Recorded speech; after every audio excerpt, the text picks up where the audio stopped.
CMR shopping mall మన BHEL circle లో మార్చి 20న energetic star Ram Pothineni గారిచే గొప్ప ప్రారంభం. వై నాట్ 175 అనే నినాదంతో వైసీపీ ఎన్నికలకు వెళ్తుంటే వై నాట్ 400 అన్నట్టుగా కమలం కాళ్లు కదుపుతోంది. అయితే దక్షిణ భారతదేశంలో కూడా కాషాయ దళం పక్కా ప్లాన్ తో అడుగులు వేస్తోంది. ముఖ్యంగా ఏపీలో బీజేపీకి ఫాలోవర్స్ ఉన్నారు, కానీ సీట్లు లేవు. ఆ లోటును భర్తీ చేసుకునేందుకు చాకు లాంటి అభ్యర్థుల్ని బరిలోకి దించుతోంది. ఈ క్రమంలోనే ఉత్తరాంధ్రలో సరైన ఎంపీ అభ్యర్థిని ఎంపిక చేసినట్టు తెలుస్తోంది. ఆ డీటెయిల్స్ ఏంటో ఇప్పుడు చూద్దాం.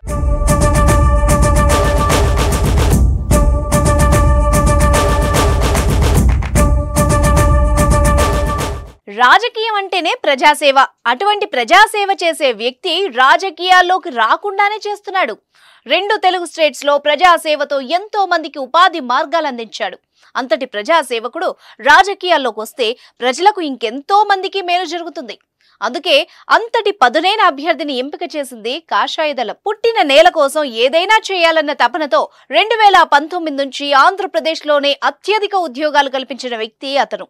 ఉత్తరాంధ్ర సూర్యుడు అని పిలిచే గేదెల శ్రీనుబాబు తెలుగు రాష్ట్రాలతో పాటు దేశవ్యాప్తంగా వేలాది మందికి ఉద్యోగాలు కల్పించారు. తిత్లీ, కరోనా వంటి విపత్తుల సమయంలో కోట్లాది రూపాయలతో ప్రజలకు సాయం అందించారు.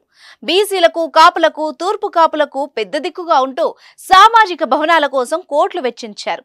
విజయనగరం బీజేపీ ఎంపీ అభ్యర్థిగా గేదెల శ్రీనుబాబును ఖరారు చేస్తున్నారన్న వార్తలు రావడంతో ఆ ఎంపీ సీటు కూటమిదే అనే లెక్కకొచ్చారు విశ్లేషకులు.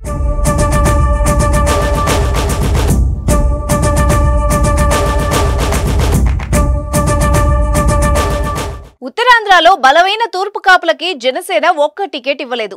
టీడీపీ కూడా తూర్పు కాపుల స్థానాల్లో ఇతరుల్ని బరిలోకి దింపింది. చివరికి బీజేపీ నుంచి కూడా ఇతర సామాజిక వర్గం వాళ్లను దింపితే ఉత్తరాంధ్రలో అత్యధిక ఓట్లున్న బీసీలు, తూర్పు కాపులు పార్టీకి దూరం అవుతారని కూటమి పెద్దలకు సంకేతాలందాయి.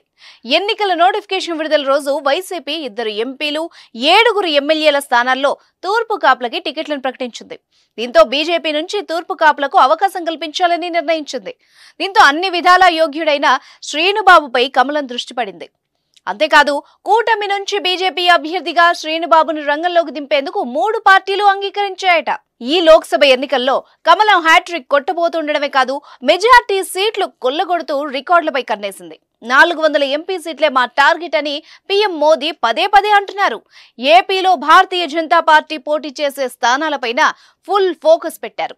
ఈ క్రమంలోనే యువశక్తి సదస్సులు, రైతు సదస్సులతో కోట్లాది మందికి చేరువైన గేదెల శ్రీనుబాబుని ఎంపిక చేశారు కమలనాథులు.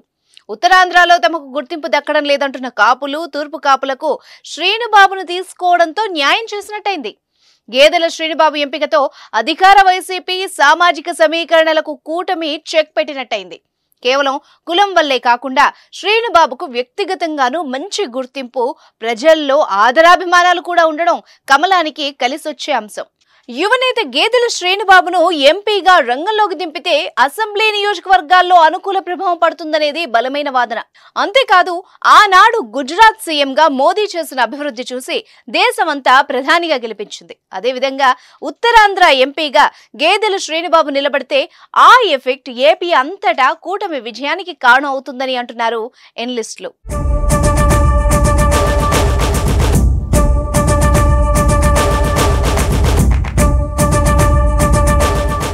సుమన్ టీవీలో మీ పర్సనల్ అండ్ బిజినెస్ ప్రమోషన్స్ కోసం కింది నెంబర్కి కాంటాక్ట్ చేయండి.